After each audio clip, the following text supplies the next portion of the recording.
We've got some breaking news. Let's go right up to Mike Lorber in Sky 5 over this high-speed chase. Mike? This has been going on for about 20 minutes. We've been listening to the dispatch on Espern. This is a Hyundai SUV that, according to the Illinois State Police dispatch, is wanted for armed robbery earlier this day.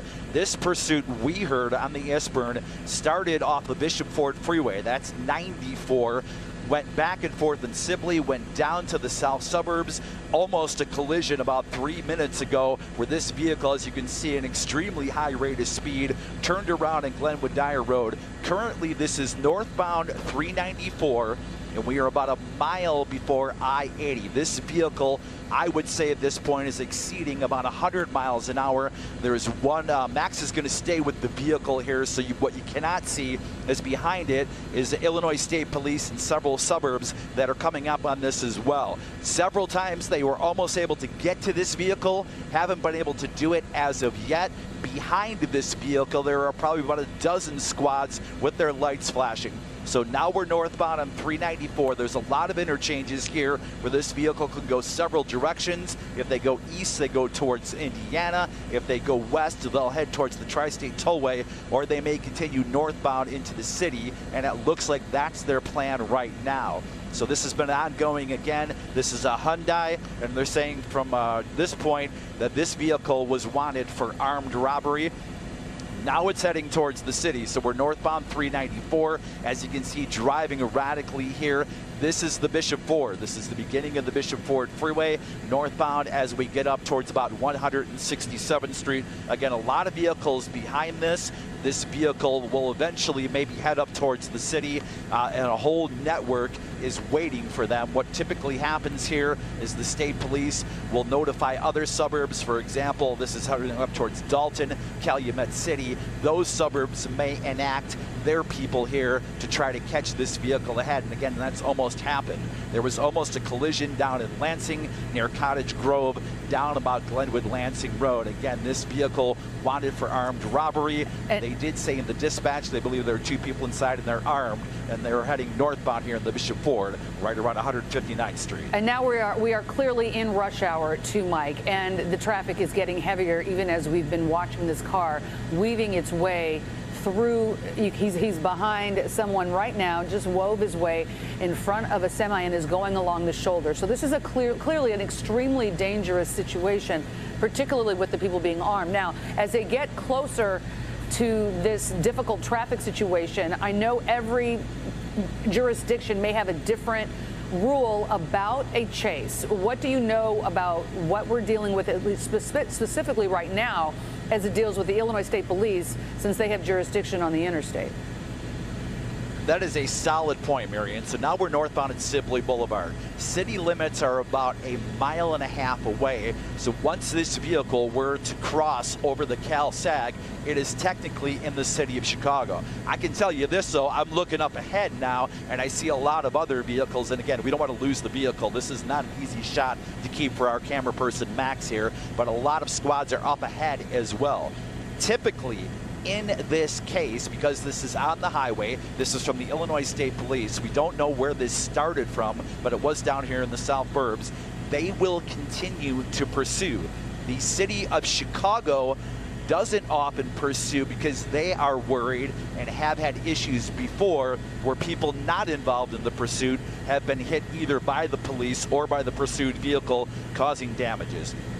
So again, let's resum all this up for you. This has been going up and down the Bishop Ford. We picked it up here around 147th in the Bishop Ford. It went all the way down south to Lansing. This vehicle, a Hyundai, wanted for armed robbery. Of course, this dispatch, and again, this is what we call the Steel Bridge here. So now we are northbound in the city limits here, just crossed into the city limits. A lot of troopers here seem to be heading northbound after this vehicle, and now we're northbound of the Bishop Ford. That's I-94 near 130th. You've only got about 3 ramps where you can get off here before you actually get into the Dan Ryan Expressway, and there'll be a lot more traffic there. So northbound right now on the Bishop Ford, right around 130th, we can see 2 state troopers that are trailing at about a half a mile. But again, this vehicle has been exceeding on several occasions over 100 miles an hour, driving very erratically. You can see tailgating that SUV that's in the left lane, weaving from the left lane to the right lane, trying to make its way through. So now we're northbound on the 130th, and again, we'll see if they keep pursuing here as this vehicle enters into the Chicago city limits. And the traffic is getting heavier and heavier, which of course makes this a lot more dangerous. He has come close several times and is weaving in and out of some of these semi-tractor trailers, heavy duty tailgating, and clearly going very, very quickly. That's got to be the major concern right now. Did he exit? I think that might have been he just took the right. Yeah, you got him right there. Right, so we're heading at 130th Street. And here comes, this will be on a westbound 130th Street. So now we're in the city of Chicago, on the streets of Chicago. Right, so this is the far southern limit of the city of Chicago. The 130th Street, if you go about a mile south of here, that's where the CalSag is. That is the southern limit of the city of Chicago. The vehicle is now westbound at the 130th, heading from the Bishop Ford. Will eventually head towards Indiana. Now, about a mile ahead here is a very dangerous turn where you have to go sharp, basically westbound to Indiana, and then you go north. That is an area that is normally stopped up and a difficult turn, so something might come to a head here near 130th in Indiana. As you keep going, if you keep going westbound here, you'll eventually get back into the suburbs. You can see there's some road work here on 130th. Oh, now he's going the opposite direction. We can't show you behind. He's going the opposite direction. It looks like he's going to try to turn here. Almost hit another vehicle that's heading eastbound and maybe trying to make a turn. What we can't show you behind this because Max has to stay on the SUV here. Again, that is a Hyundai that is wanted for armed robbery, according to Eastburn. Now we've got maybe about a half a dozen troopers with lights flashing here going westbound at 130th. So we're coming up to that railroad interchange here. This is 130th in Indiana. You go underneath and we'll have to turn either right or left here. You've got a lot of vehicles also that come north or south. This is a dangerous intersection as it is. So let's see what the vehicle does here. All right, so it's going to get northbound. This is on Indiana. And again, we're still in the city of Chicago. And then the vehicle, as the state police are getting closer and closer, the vehicle, state police are right behind it as it has to navigate these turns. 3 blocks to 127th Street. We're west on 127th Street, and the police are close behind here. So you'll keep going west on 127th Street. And again, all of this is very, very dangerous. A lot of traffic in the other direction. There's a school bus that's slowing, and it almost went into the back of the school bus, trying to get around the school bus here. This is a dangerous situation. Let's hope that school bus isn't occupied with kids. The vehicle able to get by here as the police continue this pursuit. This has been ongoing. We've been listening to this, I believe, since about 4:15. It's been ongoing before this. And again, it's traveled probably north and southbound of another 15 or 20 minutes and maybe about 20 to 30 miles here. Went from all the way from where we are now near 130th, and now this vehicle is really picking up speed in the straightaway here on west of 127th. Went all the way down to Lansing, almost collided with a few vehicles, came all the way back north on the 394 here to the Bishop Ford. Now we're on 127th. There is an officer waiting for this vehicle here at 127th and Halsted, and that is coming up in a matter of seconds here, so we'll see what happens. They have to stop for the light at Halsted in traffic, and there is another squad that is right there. Just missed I believe that's Calumet City. That's coming in at 127th and Halsted. You'll notice that a lot of the pursuees here are either Illinois State Police or suburban jurisdictions here as this vehicle keeps going to 127th Street. Now again, we're in a city limits situation where we're going to cross I-57 in a matter of minutes here. The north side of I-57 here on 127th Street is Chicago. South is Blue Island. 127th westbound, and you can see how fast this vehicle is going. It has taken it, even with traffic, we're at 127th and Troop now. It's taken about 3 minutes to get from 127th all the way from the Bishop Ford, that's I-94, towards I-57 here. This is a busy intersection. 127th in Ashland here. We're by the expressway. Now we're crossing I-57, turning northbound here. Let's see if they jump on northbound I-57 towards the city here. This is a very frightening situation, and At what point do you think there may be a shift in tactic here, Mike? I don't know. We don't know how far back they are because you can't change, and we don't want you to change the shot. We've seen them gotten close a couple times, but you imagine a significant amount of coordination between the agencies here to try to communicate a possible path of where this person might go, even though there doesn't seem to appear to be any sort of plan. It, of course, got way more dangerous when you get off the interstate. Absolutely. Because it's much more close quarters, and one slight miscalculation can mean a really bad crash. And then you also have this as well, getting when he's back on I-57. And you've got this speed, and anytime you've got this level of speed, the slightest mistake can be deadly. And it's a very frightening situation for those around them. They can't necessarily see what's coming, and this guy's definitely this person is definitely driving erratically on the shoulder. There is a large curve that's coming up here that again is another dangerous situation where I've covered a lot of accidents. Northbound 57, when you go north of Monterey to 111th Street, there's a big curve that comes up on 107th Street. If you're driving without traffic, it can be very, very dangerous. And then we're about a mile away from this either turning into the Dan Ryan, and I don't want to predict here, but if I had to, I would say this vehicle will probably head east as 57 goes east and then go right back south on I-94 rather than heading into the city. They are still pursuing very vigorously, though, behind. We see two state troopers that are trailing here as safely as they can. They're basically about a quarter mile behind. We also see squads now above on 99th Street, and there's that curve there. It's going underneath 107th Street on the right shoulder. You saw that Chicago squad going eastbound. They're all communicating in what's called the ISPERN network. They all communicate in situations like this with each other. Look at this vehicle picking up speed now, northbound at 103rd, and again, I-57 on the shoulder. This is going to make a northbound turn, and if you ever drive I-57, this is the turn around Halstead. In a matter of about 10 seconds here, it's going to have to turn right and then head eastbound towards the Dan Ryan merge. They just said on the dispatch that they said there was a male inside, and again, this vehicle is wanted for armed robbery earlier in the day. They're saying there's a male and a female inside. They believe that the people inside this vehicle are armed. Riveting to watch this, but so frightening. And I worry, honestly, the most about the people that they are approaching. They have no idea what's coming their way, except someone that's moving very quickly. And how many times have you been on the expressway and had some really fast driver come up on you and scare you, and your reactions become critical? So it's really a frightening moment right now just to watch this and where they're going to go and how police can even manage this. How, you know, what kind of strategies they have to use to try to be able to handle this situation, because we have seen what happens when these chases go horribly wrong. And in a crash. Yeah, and that's so often the case. Exactly. Now we're on the Dan Ryan. So now they just went north on the Dan Ryan, and as we all know, a lot more traffic on the Dan Ryan. So now northbound, really again picking up that speed here. Northbound Dan Ryan, we're going to come up on 95th Street here. Now I can look ahead northbound. There is no traffic on the northbound Dan Ryan. There's the CTA red line at 95th Street. You'll see the vehicle come out on the other side of that.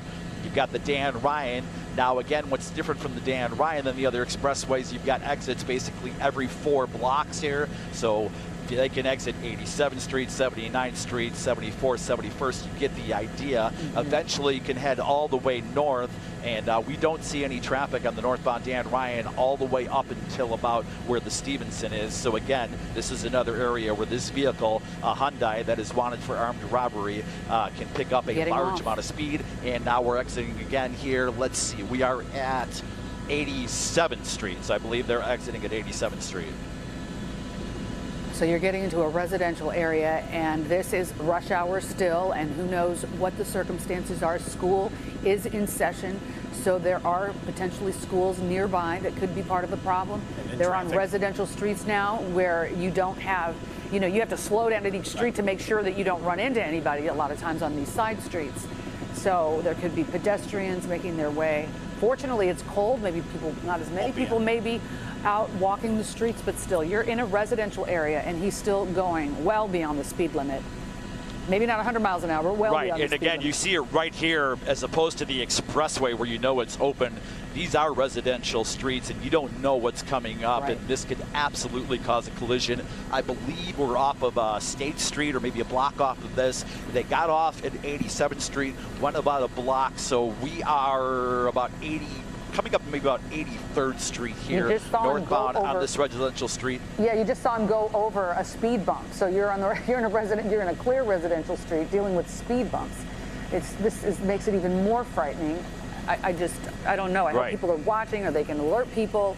And that's one of those things. There's no way for drivers and residents necessarily, unless they're watching television right now, to know what's going through their neighborhoods, and other drivers as well. Exactly.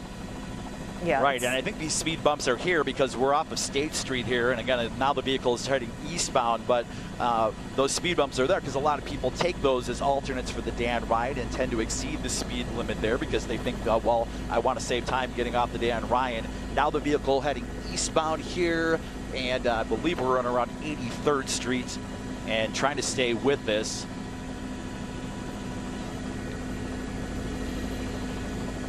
I'm not sure, and I was looking behind here when we're trying to figure this out. I'm trying to figure out if the state police or the people have been pursuing even know where this vehicle still is. They may have lost him because I'm trying to look behind as we stay with the vehicle, which I believe is east and around 83rd Street, and they may have lost the vehicle. So if anybody's listening in, this looks like east on 83rd Street.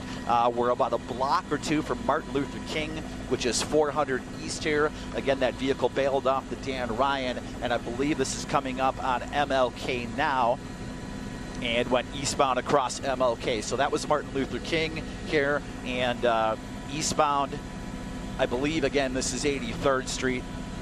And again, Marion, as you were talking about, this is a residential area where speed limits are about 20 or 25 miles an hour. You've got a stop sign almost at every light here. Now the vehicle going northbound, so we're at about 600 east here, northbound, and a very residential area, and now we're parked. So the vehicle has pulled in front of a home here. We're about 2 blocks east of Martin Luther King here, and we're north of 83rd Street. Looks like somebody got out of the vehicle. What's that, Max? The cameraman's talking. Okay, so we've got one person that got out of the car that's behind that tree there, and we see in the center, and then one person that is still in the car. And we can just see what happens here, but what we don't see, and we talked about this before because we are in the city of Chicago, we didn't see those lights that we saw all throughout the expressway. We've been very focused on the Hyundai here that, again, was wanted for armed robbery. So the vehicle is parked here, and again, we're about 2 blocks east of Martin Luther King. Got back in the car here now, and just north of 83rd Street. And again, don't see any police moving in at this time. Let's see if the vehicle stays here or continues to move on. Allison Rosati with Stefan Holt here. We want to thank Marion and Alex for their coverage. This is very surprising, especially after the high speed that this car was traveling at with the armed suspects inside, that they would take time to park. Do you have any eye on any type of law enforcement nearby, or is this pursuit over? So the lights that we saw flashing on the expressway, and again, if you're just joining us here as the vehicle parks again, this one up and down 394 and up and down the Bishop Ford Freeway, there were lights the whole time. Those lights appear to be gone. Now there is a vehicle, let me count my streets here, that's coming off of 83rd Street as there's 2 people inside this vehicle get out there on the sidewalk. There are squads that are starting to come west on 83rd Street. So we are, let's see, I think we're about a block east of Martin Luther King. I do see squads, and again, we can't show you that shot here because... Oh, they're splitting up. One person's going one direction, the other's going in the other. Right, one person's gone in different directions here. There are squads moving in. So we're in an apartment complex here. Again, we've been holding our breath. And we breath just saw watching something this being vehicle thrown over the fence, too, yeah. And now, I'm sorry, go ahead. I hope that people who are watching in that neighborhood there can find a way to stay sheltered, since we do know, as you've been reporting, Mike Lorber, that these 2 are armed. and there are suspects in an armed robbery from That's what they earlier pursued. today. I'm going to ask you, you can see there's a squad that just went right by him right now. And he threw something on the ground. Nick, if you can hear me, our pilot, has the Chicago Police Department helicopter, are they up flying over this? So the Chicago Police helicopter has been flying about this as well, and we've been so focused on these people that have been winded. That is important because they have the same perspective we do, which means that they, from the air, can direct the Chicago Police Department down below here to where these people are. So this is the man that we saw get out of the vehicle. Again, this was a Hyundai that was wanted for armed robbery. The Illinois State Police Network, and there you go. There's a squad pulling up right now. Oh. And let's see if we have a foot chase here. I believe we're on 83rd Street, and I believe somebody is about to be taken into custody. Remarkable, walking so casually down the street, it looked like they were on a cell phone, and that Illinois State Police car just rolled up real fast and got out and told them to get back onto the sidewalk there. I'm watching another officer approach there. I have to say, I was so this has come to an end. Concerned because of the fact that there was an armed situation, that there might have been somewhat of resistance or a shootout. So thank God this appears to be ending peacefully with the suspect taken into custody. Right, I believe we are 83rd Street and Martin Luther King, 83rd and King Drive. So again, it looks like we're in custody. Mike, just to confirm, we saw two people get out of that vehicle. This was the one gentleman who turned to the right of the camera. The other person went left. Do we have any idea on what happened to that person? We don't. And Max, I'm going to ask my camera person because Max was following as well. We saw the other person go in the other direction, eastbound. That was off of 83rd Street. That's correct. All right, so just to sum all of this up very quickly, this pursuit went on for about 30 or 40 minutes. It was off of the Bishop Ford I-94, went all the way south to Lansing near about 183rd Street, Glenwood Dyer, came back north on 394, all the way into about 127th Street, across to I-57 into the city, bailed off the Dan Ryan at about 83rd and went residential. Police lost the vehicles after a while. They parked, then went north on around 83rd Street, got out of the parked vehicle, one person inside heading westbound. That's the person that's been taken into custody. Looks like a man at this point. Another person went eastbound, and that person, we don't see any other squads eastbound, but they'll probably still look for that person there. This was a Hyundai that was wanted for armed robbery. One person is in custody here after a long pursuit at 83rd and King Drive. And again, we've talked about it over and over again. We thought there may be a collision. This vehicle several times driving dangerously over 100 miles per hour. No collision. A lot of Illinois State Police, Cook County Police, more squads are coming into the area here near 83rd and Martin Luther King Drive. Well, nothing short of a miracle in the fact that high rate of speed in that police pursuit, there were no collisions, and even next to a school bus. I don't know about you, but I was holding my breath when it went around the school bus. Too close for comfort. Nice job, Mike Lorber and your crew up there in Sky 5 following this pursuit and what appears to be an arrest, and we're not sure about the second person that was in that vehicle, if that person has been apprehended. Okay, we'll try and stay on top of this. Mike I Lorber. would guess that's why we've got police heading east from here. We're going to keep an eye on that for you. We'll get back to you if we see the police moving in on that second person. Okay, Mike Lorber and Sky 5, we appreciate the coverage of this high-speed chase through the south side of Chicago right now. Mike, thank you so much.